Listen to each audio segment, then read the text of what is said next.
you want to see a 6'3" guy cry? Because it's going to happen very quickly.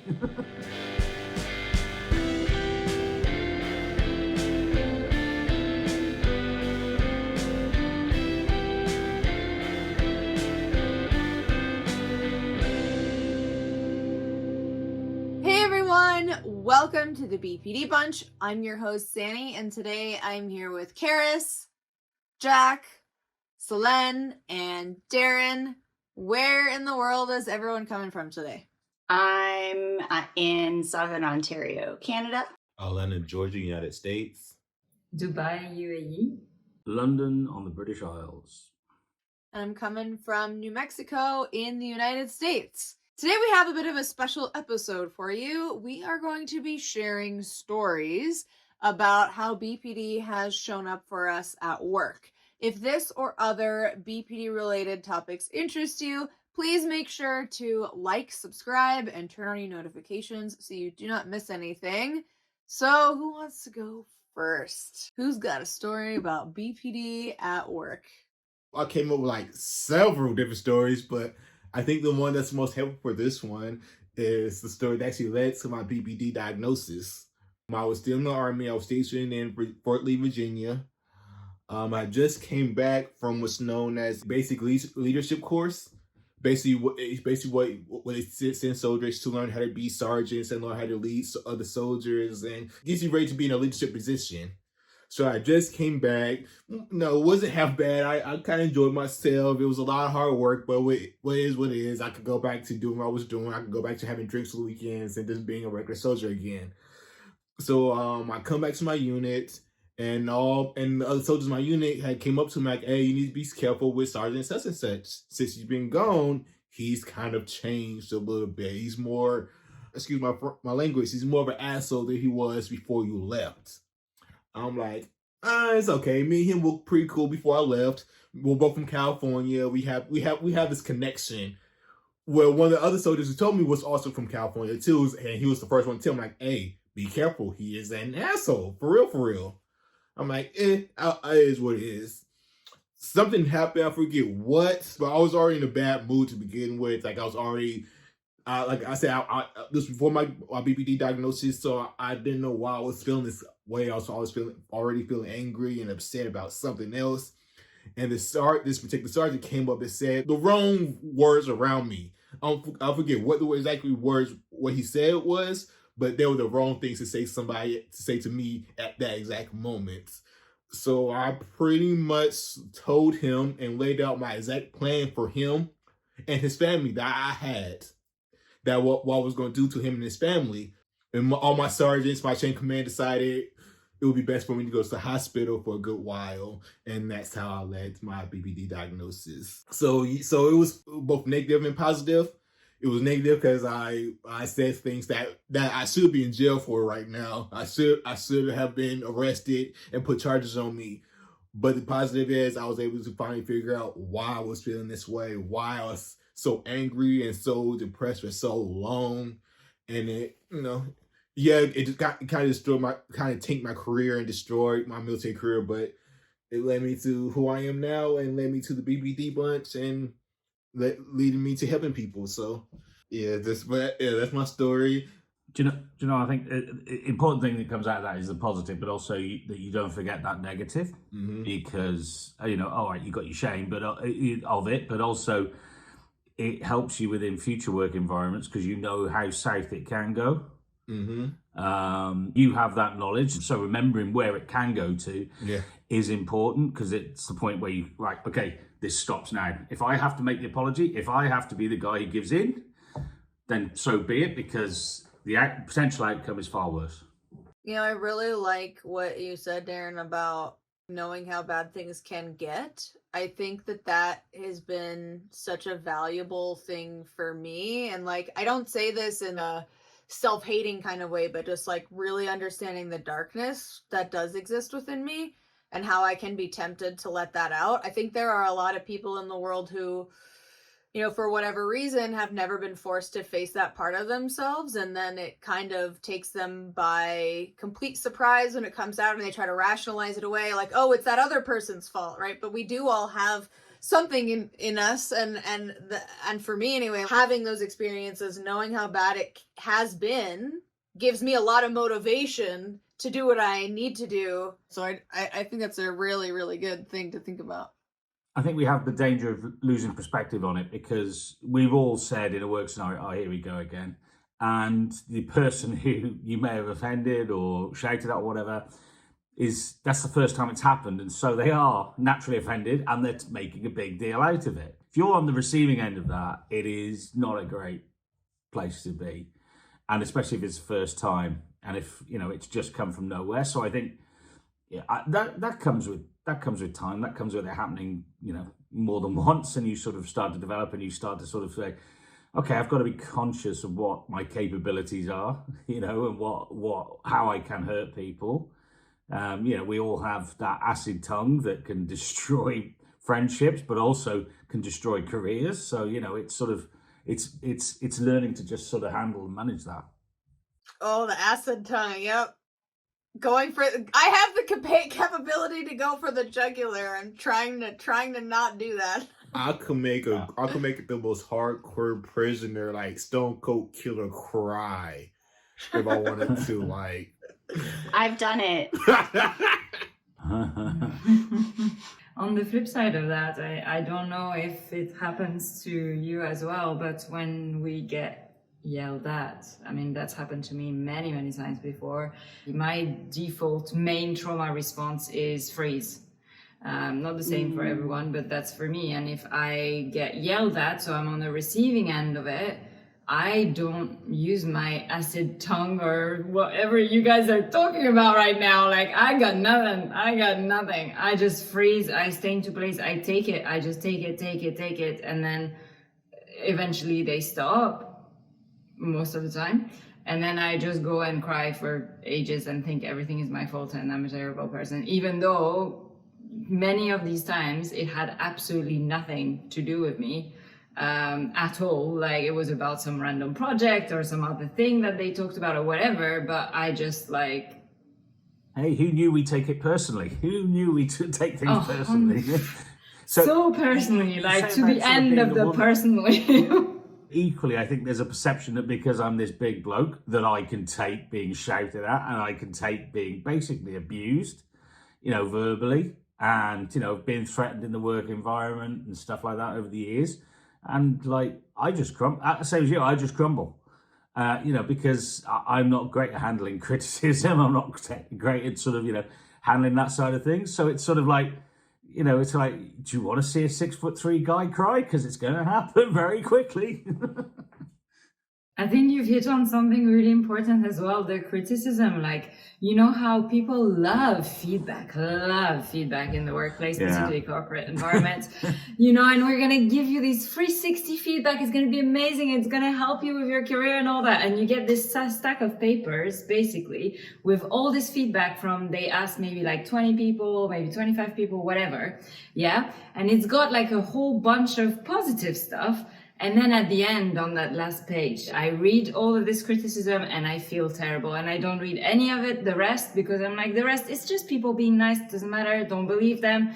We took it so far that we had feedback Fridays where around the coffee, you would get paired with a random person in the office and you had to have like a coffee or a drink with them at some point during that Friday once a month, one-on-one, and give each other some feedback. And I just could not, like, oh my God, I just used to like tell people how amazing they were. That's it. I just could not. Like, It's like when you have to evaluate yourself on a work form and it's like a score out of 1 to 5 or 1 to 10. I'm always down at the bottom. And my managers are always saying to me, do you not think you should be up higher than that? It's like, look, trust me, I can't put myself up there. I've been working for 15 years across corporates, government, and now as a freelancer with my own business. And it's a recent story, that one that I thought about. So it's in the context of like having my own business and working with clients. And recently, I was working with somebody who had said that we were going to work under certain conditions, you know, like we're going to split the work this way in terms of like the work itself, the monetary compensation, the time, all that kind of stuff. And then they sent the proposal through, and it was different to what they had said. So, sense of justice for me is the one thing that sets my rage and anger still to this day. And I was like, okay, I need to calm down. Like, I wrote a message, but this person tried to call me like straight away after my message, and I was like, I'm not going to pick up. I want to like get out of my emotional mind and get into my rational mind so that I can have this conversation. Now, we were about 15 minutes later due to be in a meeting with another person on a completely different topic. What I didn't know is that they were both in person in the same place. And so this person asked the other person to wait outside so they could talk to me about this topic. And I just thought, I'm showing up for this meeting because I need to be professional. I can't just not show up. It's a different topic, different client, everything, right? Same main client, but a different like entire project. So there we go. I was ambushed in my total emotional mind, and I lashed out like I never have in my whole professional life, actually. It even took me by surprise, to be honest. And I was like, basically like, this is so unfair. How dare you? Do you think I'm effing, excuse my French, stupid that I would go for this and you can't go back on your commitments? And I'm saying it in a very nice way right now. It was not like that.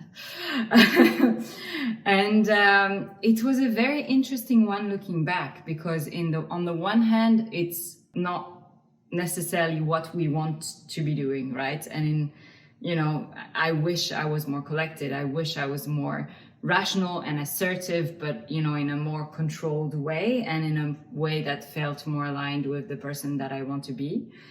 And at the same time, it really surprised me because it was super effective. I actually got everything that I wanted back to what it was before.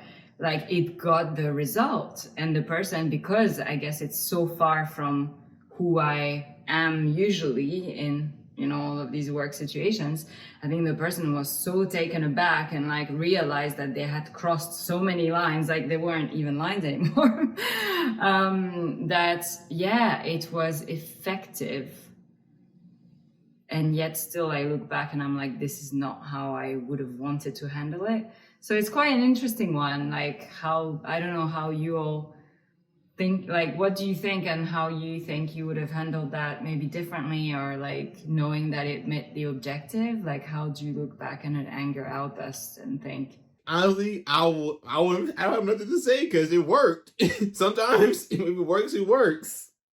That's one of the things that I think has made it so hard for me to let go of being angry, is because like as a way to control the people around me, explosive anger is extremely effective. Most people are afraid of it, and so they will do whatever to accommodate you, right? And so disproportionately, maybe unkind outbursts of anger have been one of my like favorite toxic traits, because it is so effective. And that is one of the reasons why for me it's been very hard to change, because a lot of people will give you what you want so they don't have to deal with that level, right? So I don't know, for me moving forward, it's been a lot of being assertive and not aggressive, which to me there's a big difference in that, like standing up for myself without cursing somebody out. Like I think there are moments when it's like, well, that's warranted, but it's, I don't know. That's my thought.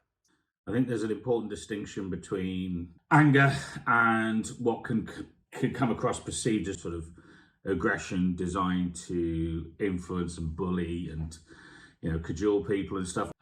So I think that's an important distinction. Everyone's entitled to get frustrated, pissed off, annoyed, whatever, because the situation hasn't turned out the way they wanted. But I think to sort of aim it at an individual, I think is potentially where it sort of, certainly in a work environment, same as it would in a personal life, you wouldn't want to sort of do that necessarily too often. Yeah, if at all. I heard the word effective being bandied around, and I'm wanting to challenge that, because it would depend on what the goal of the overall communication was. Is it to leave the communication with self-respect? Is it to leave the communication with just the objectives that you had down on your paper? Yeah. Or are there broader objectives, like the relationship that you have with that person during the negotiation? Is it going to be harmed? So then, like, is it effective, really? And maybe not as effective as we had first thought. It's interesting. I think it was effective for the two that you mentioned, the objective and the self-respect. The relationship is not what I would love it to be. And the main thing that I think it left me with, where I totally agree with you, Carys, that in that sense was not effective, is this sense of lack of safety in the relationship. And because I was also having this outburst, I showed a very big vulnerability in my ability to control my, or rather inability in that moment to control my emotions. And that is definitely something that I think wasn't effective. I didn't keep myself safe, and I didn't keep them safe and the relationship safe in the way that I handled it. And I 100% agree with what you said, Xannie. I would love to practice this ability to be assertive, because it's something that I've constantly heard in my career. You need to be more assertive. You're too emotional. You're too nice. You're too kind. And so to practice more and more this assertiveness, because it works, but not going into aggression. And I wasn't able to manage that. I even noticed that I was like repeating myself a lot. You know, I kept saying, this is unfair. You can't do this. How dare you? You know, I kept going. It was like real life, like emotional outburst episode. And it really genuinely, like, even myself took me by surprise. And then to be able after the call to, you know, let go of that emotion was really difficult.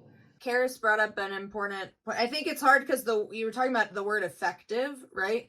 And I think in my mind, there's almost like two different ways in which we use that word. In DBT, when we think of effective, we're not just thinking about the moment in isolation. We're thinking about the greater picture of like our life in the long term. So like, what are the long-term effects of this decision? So when we're talking about making effective decisions, it's a lot of like seeing the bigger picture. But there is another way in which we sort of think of effective, which is, am I meeting my goal in this moment? It's sort of like the immediate gratification version of effective. So we do need to kind of separate those. And when I was talking about anger works, it's effective, I was thinking about that in the short term, in the immediate, like, I don't like a particular situation, so I lash out so that I can kind of control the moment. But in the long term, it's not effective. It doesn't help the relationship. Usually just makes people perceive me as someone they don't really want to deal with in the long term.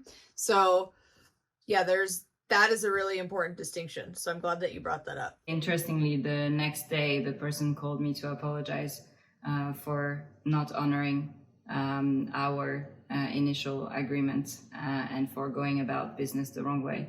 And we're now working on this project and it's moving along very well. So, but definitely if I was to do it again, I would do it the assertive way.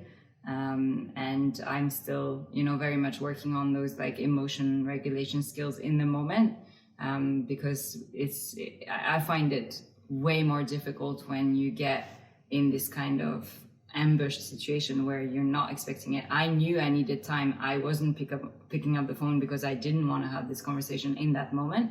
I think the thing I continuously forget for some reason, which I really need to get better at, is to say that, to simply say, you know, hey, like, I thought I was joining this other meeting on this other topic. I'd rather do that now. And tomorrow, let's have a chat about this, you know, topic.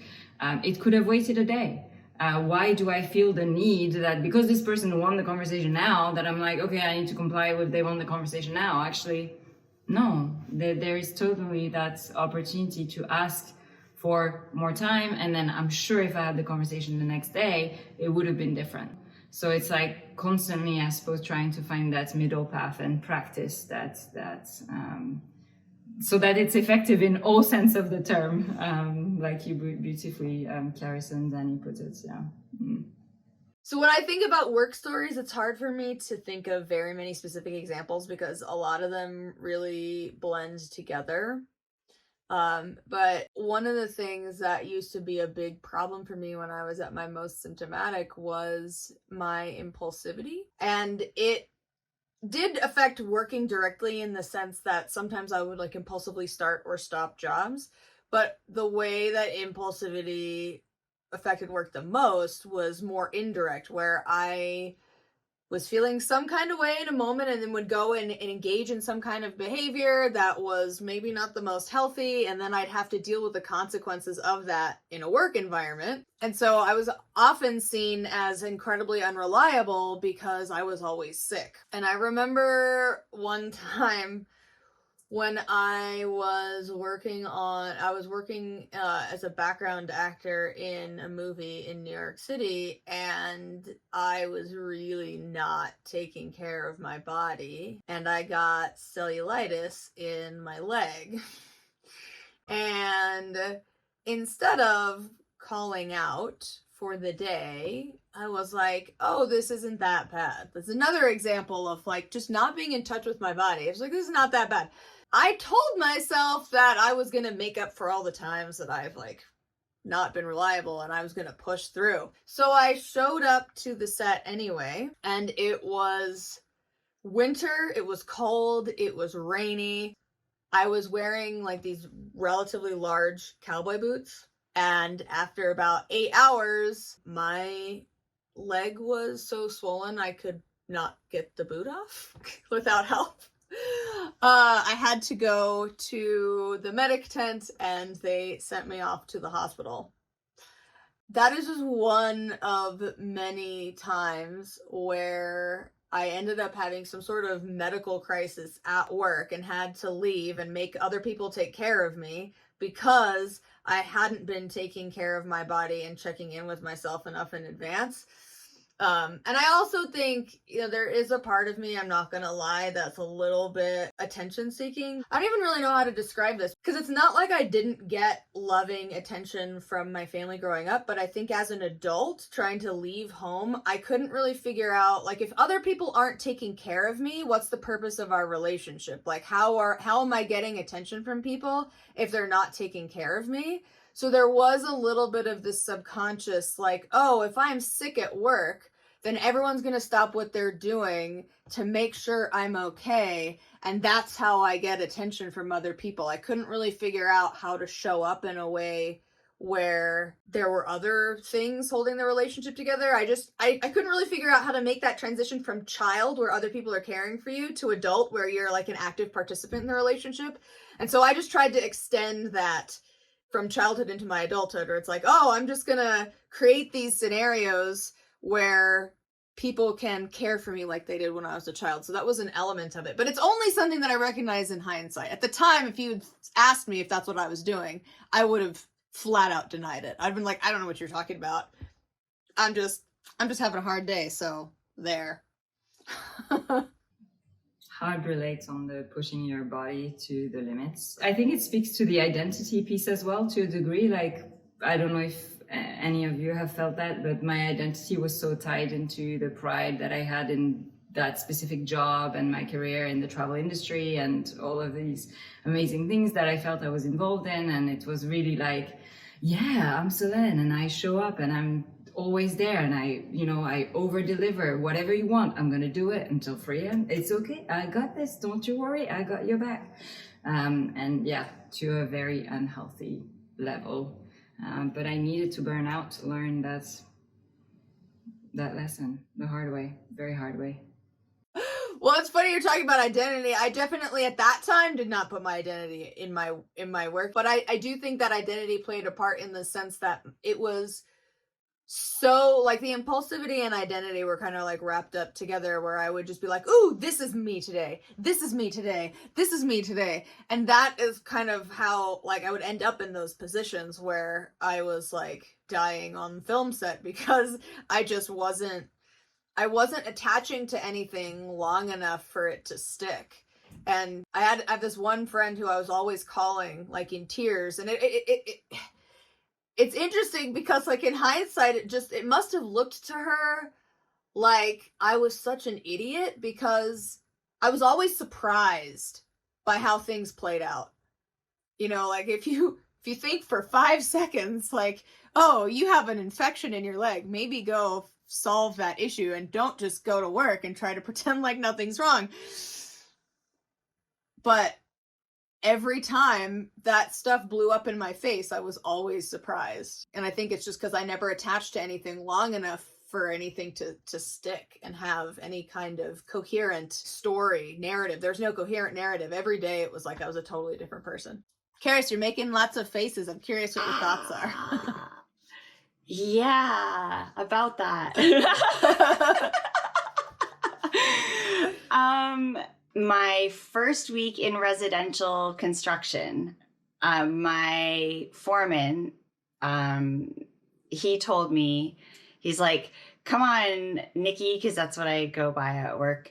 Like, come on, Nikki, there's no crying in construction. And I was like, that's not true, Dave. That's not true. And he's like, what do you mean? I'm like, I'm in construction and I'm crying. And trust me, this is not going to be the last you see it. There is crying in construction. And I bet you ask half of the men in here, if they've cried on the site, they're going to say absolutely they have. So I'm like, there is crying in construction and we're about to change that mentality. And he was just like, I don't know what to do with you. But like, that's how I approach it, right? That's how I bring my, that's how I have been able to start turning around to bring my BPD to work, but in a positive way. So I say, hey, I have an emotion regulation disorder, and I try my best to keep things inside my face. Sometimes they escape. I apologize. Like if I say something out of line, 100% I'm going to own it and I'm going to come back around to it. But if you see my face struggling with something, it's because I'm deciding that what I'm about to say is not good. And I'm making that conscious decision to keep it inside. I think you make an important point there. Sort of, I think what we've discussed so far is sort of maybe the negative side of what we bring to the work environment, but there's also the very positive side we can bring as well. I think, you know, sort of the empathetic side, the side that we seem to have these sort of spidey senses at picking up other people's sort of emotions and how their feelings and stuff, I think is really sort of key in a work environment, particularly if you're people facing, customer facing, whatever. I think that's a huge advantage we have. I certainly think I benefit from that over and above a lot of my colleagues. So yeah, I think, you know, there is, you know, we're talking to that 17-year-old again about having the job, but you know, there are good things about having BPD in a work environment. It's not all bad, that's for sure. Yeah, I really have noticed a couple things, and because my job, what I do is so varied. Like sometimes I'm doing customer service inside a person's home who's lived there for nearly a year. With their cats and dogs and children and husbands on conference calls and all the things. And I'm trying to be quiet and fix whatever the thing is. And sometimes I'm like in the middle of a very active, loud bang, bang, crash, like big machines driving around the ground rattling kind of construction site. And it's really the same house. It's just the phase of construction moves along through it and I stay with the house. So I have to be very flexible in my communication styles. I have been able to notice, Darren, like what you've been saying about using our spidey senses. There's a couple that was a recent immigrant couple, and the wife, one day I saw her and her face had just lit up and she was smiling. And I was like, and it was the first time I'd seen her smile. She was just sullen every time I'd come into her home. And then like this time she was smiling. And I made good eye contact with her and I was like, hey, I noticed you're smiling today. And she was like, oh, was the difference so bad? And I was like, wait, what do you mean? And she says, did I look so gloomy before? And I said, well, actually, yeah, you kind of did. Like it's noticeable. And it just opened up and she just started chatting. And she said how she's brought up that she thinks she's depressed and she wants to go to therapy. I was vulnerable enough with her because of my experience with BPD to be able to just open up to her and share some of my experiences with her and like what I've learned about myself. And then she could feel like she was able to open up with me just by showing my own vulnerability, even with like the guys that I work with when the not in customer service calls. They're coming up to me asking like, hey, Nikki, do you know how to get a therapist? Like, do you know how much our insurance covers? And I'm like, yeah, like it's this. Yeah, I really like that you brought up the kind of the strengths as well. I relate to that, especially in the role of leading teams. I feel like working with, closely with people, and again, like being able to notice when people have shifts in their own emotions and inquiring about that in a very open way, and being able to also read the dynamics of groups and where there might be conflicts and things that you can kind of do to try and help resolve that or encourage people to resolve that. And then I think also going beyond in terms of like noticing people's strengths and like really encourage them. Like my boss used to tell me, Solène, we have a big problem because people keep leaving from your team, but that's because they left because they suddenly saw the potential that I was like putting in front of them and being like, yeah, you can move abroad if that's what you want. You can go for this bigger job. You can go to another company. My boss was like, stop encouraging people. And I think that comes from our profile for sure. And it's something I never want to change, So, Darren. Yeah. So Tell I us think we've about sort of your covered, story about BPD at work. We've sort of covered the aggression side, I think, quite extensively. I think what I want to cover is sort of my natural tendency to be an introvert character in what is a very outrovert sector I work in. I work in commercial sector where that must be really hard. Most of the individuals think they are either in a Boiler Room or Wolf of Wall Street. And, they look at that as their sort of go-to characteristics. So every day I go into an environment where it's very much relationship driven. And it's so tiring to actually be out of a character. I feel like I'm literally an actor at times because I am playing a role in that work environment. I'm good at my job, but it doesn't come naturally to do it. I have to work at it all the time. There are times when it slips. I get commented that I'm particularly grumpy in the mornings, don't contact Darren before a certain time and stuff like this. And, over time, I've learned to stop from saying F off to that sort of approach and just say, yeah, I haven't had my coffee and making, and that's just come with having to deal with it and experience and sort of coming to terms. But it's incredibly draining. It means that whereas we're also, we're naturally tired because we're fighting against our natural urges and maybe sort of some of our tendencies regularly anyway. But I'm doing that from the fact that I just want to be left alone at times, and I don't necessarily want to talk about things. I don't do praise very well, as it's been discussed. Take little things like office birthdays and stuff like that. I don't let anyone know when my birthday is. I don't cover any of that. So equally, I have to say through gritted teeth to everyone, happy birthday on drinks and stuff like that. Because I'm thinking, it's your birthday, you have it every year. Why are we doing this? Come on. That would be my natural reaction, but I'd be straight on a complaint if I did that. So, it can be draining. And going back to the criticism thing, to critique, and it is constantly critiquing, to get criticism from a customer, from a client, on a big deal is, it's incredibly draining because it goes up levels, it goes through management, and they have no understanding of the impact it has on me as an individual and how I will sleep on it and I will lose sleep, let's say, and how I will sort of argue with it. And it is a case of, I have a relationship with my boss where fortunately I can say, he doesn't need to criticize me because he knows that I am going to criticize myself above and beyond anything he can even say. The whole thing you just said about being introverted and working is just rings so true for me, especially because like I'm extremely introverted and having to go to work and deal with people and deal with it. It may not seem like a lot to somebody looking out, but to us, it's a lot. so much. Like, you got minimum 5 days a week. You got to go in, pretend that you actually care, work with these people, pretend you're interested in them, in their little lives. No, I just want to work. I just came here to do my job. Leave me alone so I could do my job. I could go home and watch TV and be around people who I actually want to be around. Kind of sounds asshole-ish a little bit. Sounds like, mean and rude. It is, it's perceived as that, But absolutely. it's the truth. When somebody says, how was your weekend? And you say, well, I'm still here. Yeah. And they don't understand the context of you saying that. Like, I'm still when here. When actually, it is quite a big thing that you're saying, and they just think it's he's just being glib. He's not very friendly. But it's a genuine, actual statement. Like, it's still me alive. celebrating. I'm still here. I made it through the weekend.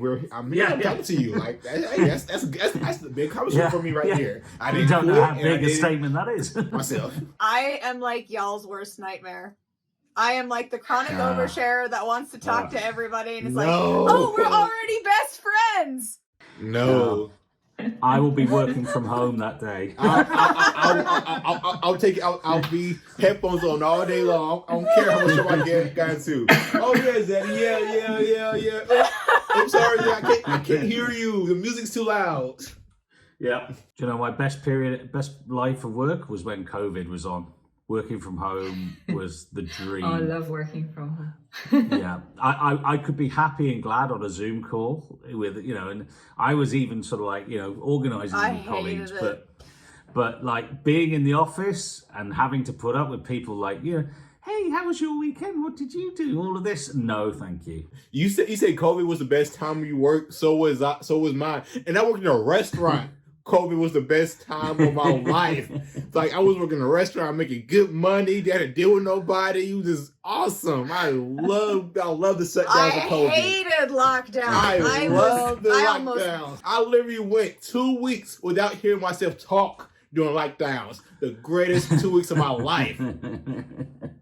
Okay. So I think the one thing I'd sort of want to say to sort of people watch this, and particularly to those people who are sort of maybe starting off in careers and stuff like that, is don't go into a whirlwind. I know it's easy to say, but don't go into the whirlwind if that first career doesn't work out for you. There's going to be multiple changes, and it's going to happen over time until you find what your comfort is. You've got introverts, extroverts on this call. You've got people with different scenarios.